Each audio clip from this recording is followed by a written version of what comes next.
ಆತ್ಮೀಯ H60 news ಅರ್ಥಾತ್ K Sitaram ನ್ಯೂಸದ ವೀಕ್ಷಕರೇ, ನಾನು ನಿಮ್ಮವ ಎಂ ಆಯುಧ ಮಲ್ಲಪ್ಪ ಜೊತೆ ಅವರು. ತಾವು ಈಗ ಸುದ್ದಿಗಳ ಲೋಕಕ್ಕೆ ಎಂಟ್ರಿ ಹೊಡಿತಾ ಇದ್ದೀರಿ. ಈ ಸುದ್ದಿಗಳನ್ನು ಪ್ರತಿಯೊಂದು ನೋಡೋ ಜೊತೆಗೆ ನಿಮ್ಮ ಅಭಿಪ್ರಾಯಗಳನ್ನು ಹಂಚ್ತಾ ಇರ್ರಿ. ಯಾಕಂದರೆ ಈ ಸುದ್ದಿಗಳು ನಿಮಗಾಗಿ, ನಿಮ್ಮ ಬದುಕಿಗಾಗಿ, ನಿಮ್ಮ ವೈಚಾರಿಕೆಗಾಗಿ, ನಿಮ್ಮ ತಿಳುವಳಿಕೆಗಾಗಿಯೂ ನಿಮಗೂ ಗೊತ್ತು. ಜೊತೆಗೆ ನಮಗೂ ನಿಮ್ಮೊಂದಿಗೆ ಇದೊಂದು ಮಾತಾಡುವಂಥ ಜೊತೆಗೆ ಸುದ್ದಿಗಳನ್ನು ಬಿಡುವಂಥ ಕೆಲಸ. ಈ ಕೆಲಸದಲ್ಲಿ ನಾವು ನಿಮ್ಮೊಂದಿಗಿದ್ದೀವಿ ಅಂತ ಹೇಳ್ತಾ ನೋಡ್ತಾ ಇರಿ ಸುದ್ದಿಗಳನ್ನು. ನೋಡಿ, ಮೊನ್ನೆ ಕ್ಯಾಬಿನೆಟ್ನಲ್ಲಿ ಚರ್ಚೆ ಆಗಿದೆ. ಚರ್ಚೆ ಅರ್ಧ ಆಗಿದೆ, ಅಪೂರ್ಣ ಆಗಿದೆ. ಆ ಚರ್ಚೆ ಮುಂದುವರಿಯುತ್ತೆ. ಕ್ಯಾಬಿನೆಟ್ನಲ್ಲಿ ಚರ್ಚೆ ಆದಮೇಲೆ ಇದ್ರ ಬಗ್ಗೆ ರಿಯಾಕ್ಟ್ ಮಾಡಿ. ಕ್ಯಾಬಿನೆಟ್ನಲ್ಲಿ ಕೂಡ ಸಾಕಷ್ಟು ಪರ ವಿರೋಧ ಕೂಡ ವಿರೋಧ ಮಾಡಿದ್ದಾರೆ. ಯಾರು ವಿರೋಧ ಮಾಡಿಲ್ಲ. ಯಾಕಂದರೆ ಸ್ವಂತ ನಾವೆಲ್ಲ ಕ್ಯಾಬಿನೆಟ್ನಲ್ಲಿದ್ದಾಗ ಚರ್ಚೆ ಆಗಿದೆ. ಖಂಡಿತವಾಗ್ಲೂ ಇದೇನು ಮುಚ್ಚುಮರಿ ಅಂತಲ್ಲ. ರಾಜ್ಯದಲ್ಲಿ ಎಲ್ಲ ಜನರಿಗೆ ಇವತ್ತಿಲ್ಲ ನಾಳೆ ಗೊತ್ತಾಗೇ ಆಗುತ್ತೆ. ಯಾರೂ ಕೂಡ ಇದ್ರ ಬಗ್ಗೆ ವಿರೋಧ ಮಾಡಿಲ್ಲ. ಚರ್ಚೆ ಎಲ್ಲರೂ ಮಾಡಿದ್ದೀವಿ. ಚರ್ಚೆಯಲ್ಲಿ ಎಲ್ಲರೂ ಭಾಗವಹಿಸಿದ್ದೀವಿ. ಚರ್ಚೆ ಅಪೂರ್ಣ ಆಗಿದೆ. ಮುಂದೆ ಮತ್ತೆ ಕ್ಯಾಬಿನೆಟ್ ಮೀಟಿಂಗ್ ಆದಮೇಲೆ ಸಂಪೂರ್ಣವಾದಂಥ ಬೆಳಕು ರಾಜ್ಯದ ಜನರ ಎದುರುಗಡೆ ವಿರೋಧಗಳನ್ನ ಕಡೆಗಣಿಸಿದ್ದಾರೆ, ಅವೈಜ್ಞಾನಿಕವಾಗಿ ಆಗಿದೆ ಅನ್ನುವಂಥದ್ದು ಮಠಾಧೀಶರು ಹೇಳ್ತಾರೆ. ನಾನು ಇದ್ರ ಬಗ್ಗೆ ರಿಯಾಕ್ಟ್ ಮಾಡೋದು, ಇದು ಸಂಪೂರ್ಣವಾಗಿ ಕ್ಯಾಬಿನೆಟ್ನಲ್ಲಿ ಚರ್ಚೆ ಆದಮೇಲೆ ನಾನು ರಿಯಾಕ್ಟ್ ಮಾಡ್ತೀನಿ. ಕ್ಯಾಬಿನೆಟ್ ಚರ್ಚೆಗೆ ಹೋದಾಗ ಶಿವಾನಂದ ಪಾಟೀಲರು, ಎಂ ಬಿ ಪಾಟೀಲರು ಕೂಡ ಒಂದಿಷ್ಟು ಇದ್ರ ಬಗ್ಗೆ ವಾದ ವಿವಾದ ಮಾಡಿಕೊಂಡ್ರು. ಖಂಡಿತವಾಗ್ಲೂ ಇಲ್ಲ. ಇದ್ರ ಬಗ್ಗೆ ಅಂತೂ ಯಾರೂ ವಾದಗಳು, ಇದ್ರ ಬಗ್ಗೆ ಪರ್ಟಿಕ್ಯುಲರ್ ಆಗಿ ಜಾತಿ ಗಣತಿ ಬಗ್ಗೆ ಯಾರೂ ವಾದ ವಿವಾದ ಮಾಡಿಲ್ಲ. ಮುಸ್ಲಿಂ ಸಮುದಾಯವನ್ನು ಹೆಚ್ಚಿನ ಪ್ರಮಾಣದಲ್ಲಿ ತೋರಿಸಿದ್ದಾರೆ. ಪ್ರಬಲ ಸಮುದಾಯ, ಒಕ್ಕಲಿಗಾಗಿರ್ಬೋದು, ಲಿಂಗಾಯತ್ ಸಮುದಾಯ ಆಗಿರ್ಬೋದು, ಕಡಿಮೆ ಇರುವಂಥದ್ದು. ಸೊ ಹೀಗಾಗಿ ಇದರಿಂದ ಅನ್ಯಾಯ ಆಗಿದೆ ಅನ್ನುವಂಥದ್ದು. ನಾನೇ ಕ್ಯಾಬಿನೆಟ್ನಲ್ಲಿ ಅವತ್ತು 3 ಗಂಟೆ ಕ್ಯಾಬಿನೆಟ್ನಲ್ಲಿ ಇದ್ದೀನಿ. ನಾವೆಲ್ಲರೂ ಸಾಕ್ಷಿ. ಸುಳ್ಳು ಮಾತಾಡೋಕ್ಕಂತೂ ಬರೋದನ್ನೇ ಇಲ್ಲ. ಊಹಾಪೋಹಗಳಿಗೆ ಎಡೆ ಮಾಡಿಕೊಡೋದು ಬೇಡ. ಈ ಯಾವ ಮೇಡಮ್, ಈಗ ಮೊನ್ನೆ ನಿಮ್ದು ಕಾರ್ ಆಕ್ಸಿಡೆಂಟ್ ಆಗಿತ್ತು. ಸೊ ಅದರ ಟ್ರಕ್ ಲಾರಿ ಡ್ರೈವರ್ನ ಅರೆಸ್ಟ್ ಮಾಡಿದ್ರು. ಟೆನ್ ರನ್ ಕೇಸ್ ನೋಡೋಣ, ತನಿಖೆ ಆಗ್ತಾ ಇದೆ. ನಾನು ನಿದ್ದೆಗನ್ನಲ್ಲಿದ್ದೆ. ಬಂದು ಅವರು ಹಾಯಿಸಿ ಹೋಗಿದ್ದಾರೆ. ಅದು ನೋಡೋಣ, ತನಿಖೆ ಆಗ್ತಾ ಇದೆ. ತನಿಖೆ ಆದಮೇಲೆ ಗೊತ್ತಾಗುತ್ತೆ. ಆಕ್ಸಿಡೆಂಟ್ ಅಂದರೆ ಆಕ್ಸಿಡೆಂಟ್ ಅಷ್ಟೇ.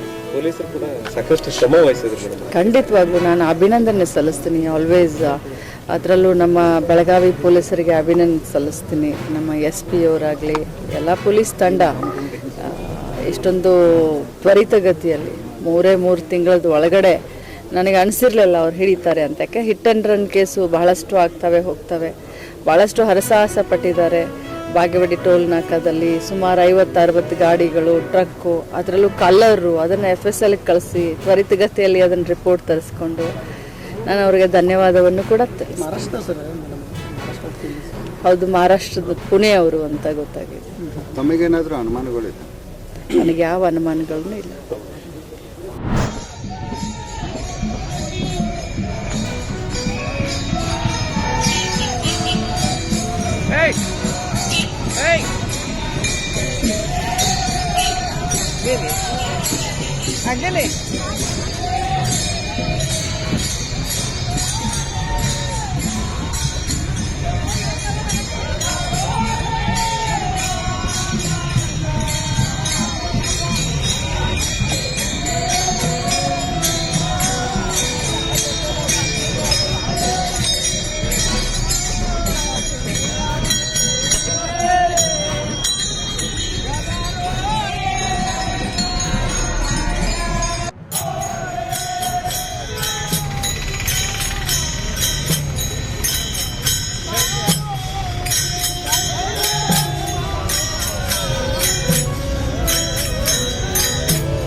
चला चला चला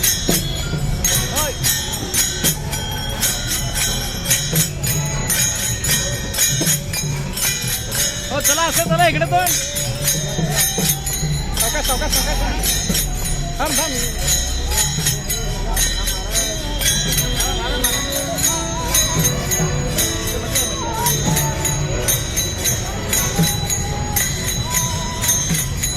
जाऊन मारा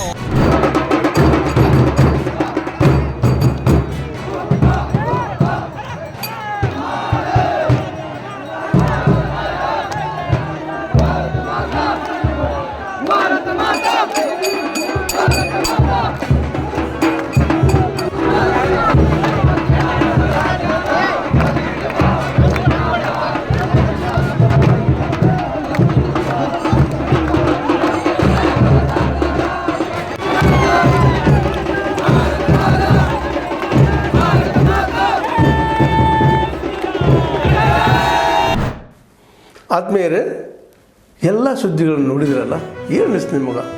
ಇದರಲ್ಲೇ ನಿಮ್ಗೆ ಲೈಕ್ ಆಗಿರ್ಬೋದು, ಡಿಸ್ಲೈಕು ಆಗಿರ್ಬೋದು, ಕಾಮೆಂಟ್ ಬೇಡಪ್ಪ ಅಂತೂ ಅನಿಸಿರ್ಬೋದು, ಕಾಮೆಂಟ್ ಮಾಡಬೇಕಪ್ಪ ಅನಿಸ್ಬೋದು, ಶೇರ್ ಮಾಡಬಾರ್ದಪ್ಪ ಅನಿಸಿರ್ಬೋದು, ಅದು ಮಾಡಬೇಕು ಅನಿಸಿರ್ಬೋದು.